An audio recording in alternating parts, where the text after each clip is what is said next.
আসসালামু আলাইকুম ওয়া রাহমাতুল্লাহি ওয়া বারাকাতুহু।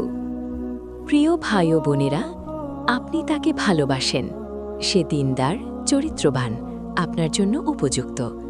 আপনি পরিবারকে বলেছেন, কিন্তু পরিবার রাজি নয়। হয়তো বলছেন এই পরিবার থেকে বিয়ে হবে না, হয়তো বলছেন অন্য কাউকে দেখো, হয়তো কোনো কারণ ছাড়াই না। আপনার মন ভেঙে গেছে, মনে একটাই প্রশ্ন, ইসলামে কি আমি একা সিদ্ধান্ত নিতে পারি? পরিবার না মানলে কি নিজে বিয়ে করা যাবে? প্রিয় ভাই ও বোনেরা, এই প্রশ্নের উত্তর অনেকেই ভুল জানেন। আজকের ভিডিওতে সম্পূর্ণ সত্য বলবো, কোরআনের আলোকে, সহিহ হাদিসের আলোকে। কিছু কথা হয়তো কঠিন লাগবে, কিন্তু সব কথাই সত্য। চলুন শুরু করি। বিসমিল্লাহ।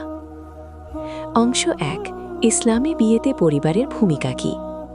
ভাই ও বোনেরা, সবার আগে বুঝি ইসলামে বিয়েতে পরিবারের ভূমিকা কতটুকু। মেয়েদের ক্ষেত্রে ইসলামে মেয়েদের বিয়েতে অভিভাবক বা ওলির অনুমতি শর্ত। রাসূল সাল্লাল্লাহু আলাইহি ওয়াসাল্লাম বলেছেন, অভিভাবক ছাড়া বিয়ে হয় না। আবু দাউদ, তিরমিজি, সহিহ। এই হাদিস স্পষ্ট, মেয়েদের বিয়েতে ওলির অনুমতি ছাড়া বিয়ে সহিহ হয় না। ছেলেদের ক্ষেত্রে ছেলেদের বিয়েতে অভিভাবকের অনুমতি শর্ত নয়, তবে মা বাবার সম্মতি নেওয়া উত্তম ও ইসলামিক আদব। কিন্তু দুই ক্ষেত্রেই মা বাবার সাথে সম্পর্ক ঠিক রাখা ইসলামের বড় নির্দেশ। আল্লাহ বলেছেন, তোমার রব নির্দেশ দিয়েছেন তাকে ছাড়া অন্য কাউকে না মানতে এবং মা বাবার সাথে সদাচরণ করতে। সূরা ইসলাম 30। অংশ 2, পরিবার না বললে কি বিয়ে করা যাবে? ভাই ও বোনেরা, এখন মূল প্রশ্ন, পরিবার রাজি নয়, তাহলে কি বিয়ে করা যাবে? এখানে দুটো পরিস্থিতি আলাদাভাবে বুঝতে হবে। পরিস্থিতি 1, পরিবারের কারণ শরিয়ত সম্মত।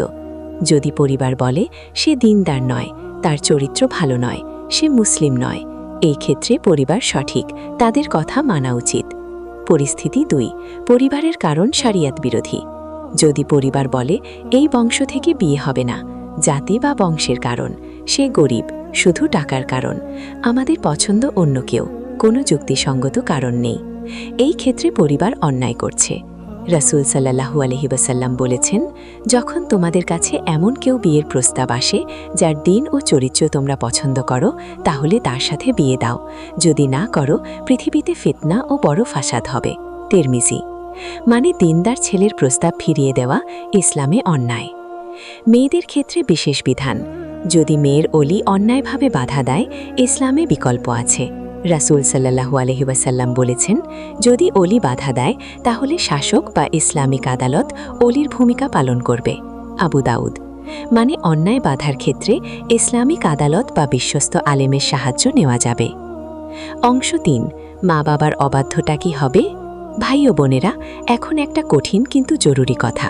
অনেকে ভাবেন পরিবার না মানলে নিজে বিয়ে করলে মা বাবার অবাধ্যতা হয়। এই বিষয়ে ইসলামের নির্দেশ পরিষ্কার। আল্লাহ বলেছেন, মা বাবা যদি তোমাকে আমার সাথে শরিক করতে বলে যে বিষয়ে তোমার কোনো জ্ঞান নেই, তাহলে তাদের কথা মানবে না, তবে দুনিয়ায় তাদের সাথে ভালো ব্যবহার করবে। সূরা লুকমান 15। এই আয়াত থেকে আলেমরা বলেন, মা বাবার অন্যায় নির্দেশে আনুগত্য করা যাবে না, কিন্তু সম্পর্ক ঠিক রাখতে হবে। মানে যদি পরিবার শরিয়ত বিরোধী কারণে বাধা দেয়, তাদের সেই কথা না মানলে গুনাহ নেই, কিন্তু তারপরও মা বাবার সাথে সম্পর্ক ঠিক রাখুন, তাদের সাথে ভালো ব্যবহার করুন, তাদের বোঝানোর চেষ্টা করুন। অংশ 4, পরিবারকে রাজি করানোর 6টি পদক্ষেপ। ভাই ও বোনেরা, সবার আগে পরিবারকে রাজি করানোর চেষ্টা করুন। পদক্ষেপ 1, ধৈর্য ধরুন, তাড়াহুড়ো করবেন না, পরিবারকে সময় দিন, একবারে সব চাপ দেবেন না। পদক্ষেপ 2, সঠিক সময় কথা বলুন, রাগের সময় নয়, শান্ত পরিবেশে মা বাবার সাথে বসুন, তাদের মনের কথা শুনুন, কেন রাজি নন বুঝতে চেষ্টা করুন। পদক্ষেপ 3, পরিবারকে ইসলামিক দালিল দিন, পরিবারকে বোঝান দিনদার মানুষকে ফিরিয়ে দেওয়া ইসলামে সঠিক নয়। রাসূল সাল্লাল্লাহু আলাইহি ওয়াসাল্লামের হাদিস শোনান, যখন দিনদার ও চরিত্রবান কেউ প্রস্তাব করে বিয়ে দাও। তিরমিজি। পদক্ষেপ 4, বিশ্বস্ত আলেম বা বড়দের সাহায্য নিন, পরিবারের বিশ্বস্ত কোনো আলেম বা বড় মানুষকে মধ্যস্থতাকারী হিসেবে নিন, তারা পরিবারকে বুঝিয়ে বলতে পারবেন। পদক্ষেপ 5, আল্লাহর কাছে দোয়া করুন, রাসূল সাল্লাল্লাহু আলাইহি ওয়াসাল্লাম বলেছেন, মানুষের হৃদয় আল্লাহর আঙুলের মাঝে, তিনি যেভাবে চান ঘুরিয়ে দেন। মুসলিম। পদক্ষেপ 6, ইস্তিখারা করুন, নিজেও ইস্তিখারা করুন, পরিবারকেও ইস্তিখারা করতে বলুন, আল্লাহর উপর ছেড়ে দিন। ভাই ও বোনেরা, সব চেষ্টার পরেও পরিবার রাজি না হলে কি করবেন? এখানে পরিষ্কারভাবে দুটো বিষয় বলবো। মেয়েদের জন্য, যদি অলি অন্যায়ভাবে বাধা দেন, বিশ্বস্ত আলেম বা ইসলামিক সংস্থার সাহায্য নিন, কিন্তু গোপনে বা পালিয়ে বিয়ে করবেন না। এতে সম্পর্ক নষ্ট হয়, পরিবারের সাথে বিচ্ছেদ হয় এবং পরবর্তী জীবনে অনেক কষ্ট হয়। ছেলেদের জন্য, ছেলেরা মা বাবার অনুমতি ছাড়া বিয়ে করতে পারেন, কিন্তু এটা উত্তম নয়। মা বাবার দোয়া ছাড়া বিয়েতে বরকত কম হয়, তাই যতটা সম্ভব রাজি করানোর চেষ্টা করুন। উভয় ক্ষেত্রে গুরুত্বপূর্ণ কথা। আল্লাহ বলেছেন, হয়তো তোমরা কোনো জিনিসকে অপছন্দ করো অথচ সেটা তোমাদের জন্য ভালো। সূরা বাকারা 2116। হয়তো পরিবারের নাতে আল্লাহর হিকমত আছে। যা হয় আল্লাহর উপর ভরসা রাখুন। ভাই ও বোনেরা, সবচেয়ে গুরুত্বপূর্ণ কথা, পরিবার রাজি না হলেও তাদের সাথে সম্পর্ক নষ্ট করবেন না। আল্লাহ বলেছেন, তোমার রব নির্দেশ দিয়েছেন মা বাবার সাথে সদাচরণ করতে। তাদের একজন বা উভয়ই বৃদ্ধ হলে তাদের উফ পর্যন্ত বলো না। সূরা ইসরা 23। রাসূল সাল্লাল্লাহু আলাইহি ওয়াসাল্লাম বলেছেন, আল্লাহর সন্তুষ্টি মা বাবার সন্তুষ্টিতে, আল্লাহর অসন্তুষ্টি মা বাবার অসন্তুষ্টিতে। তিরমিজি। মানে, আপনি হয়তো মা বাবার সিদ্ধান্তের সাথে একমত নন, কিন্তু তাদের সাথে সম্পর্ক ঠিক রাখুন, তাদের সাথে ভালো ব্যবহার করুন। ভালোবাসার মানুষের জন্য মা বাবার সাথে সম্পর্ক নষ্ট করা এটা কোনো সমাধান নয়। প্রিয় ভাই ও বোনেরা, দোয়া 1, পরিবারের মন পরিবর্তনের জন্য। ইয়া মুকাল্লিবাল কুলুবা হাউইল কুলুবা আহাব্বাতিনা নাহওয়াল হাক। অর্থ, হে অন্তর পরিবর্তনকারী, আমাদের প্রিয়জনদের অন্তর সত্যের দিকে ঘুরিয়ে দাও। দোয়া 2, সঠিক সিদ্ধান্তের জন্য। ইয়া আল্লাহ, এই বিষয়ে আমার জন্য সেরাটাই হোক। পরিবারের মন নরম করো, আমাদের মধ্যে বোঝাপড়া দাও। দোয়া 3, ইস্তিখারার দোয়া। আল্লাহুম্মা ইন্নী আস্তাখিরুকা বিইলমিকা। নিয়মিত পড়ুন।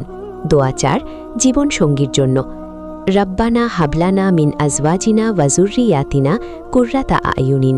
সূরা ফুরকান 74। বিশেষ আমল, প্রতিদিন তাহাজ্জুদে পরিবারের জন্য দোয়া করুন, মা বাবার সাথে ভালো ব্যবহার করুন, এটাই সবচেয়ে বড় আমল। বিশ্বস্ত আলেমের পরামর্শ নিন। প্রিয় ভাই ও বোনেরা, আজকের ভিডিও সার কথা। পরিবার রাজি নয়, তাহলে প্রথমে বুঝুন কারণটা শরীয়ত সম্মত কিনা। যদি শরীয়ত বিরোধী কারণে বাধা দেয়, বোঝানোর চেষ্টা করুন, আলেমের সাহায্য নিন, দোয়া করুন। কিন্তু যাই হোক, মা বাবার সাথে সম্পর্ক নষ্ট করবেন না এবং সবসময় মনে রাখুন, হয়তো তোমরা কোনো জিনিসকে অপছন্দ করো অথচ সেটা তোমাদের জন্য ভালো। আল্লাহ যা দেন সেটাই সেরা। আল্লাহ তাআলা আমাদের সবার পরিবারের মন নরম করুন, আমাদের জন্য সেরা জীবন সঙ্গী দিন। আমিন, আমিন, সুম্মা আমিন। ভাই ও বোনেরা, এই ভিডিওটি এখনই শেয়ার করুন। কমেন্টে লিখুন, ইয়া আল্লাহ, আমার পরিবারের মন নরম করো। চ্যানেলটি সাবস্ক্রাইব করুন, বেল আইকনে ক্লিক করুন। আল্লাহ হাফেজ। আসসালামু আলাইকুম ওয়া রাহমাতুল্লাহি ওয়া বারাকাতুহু।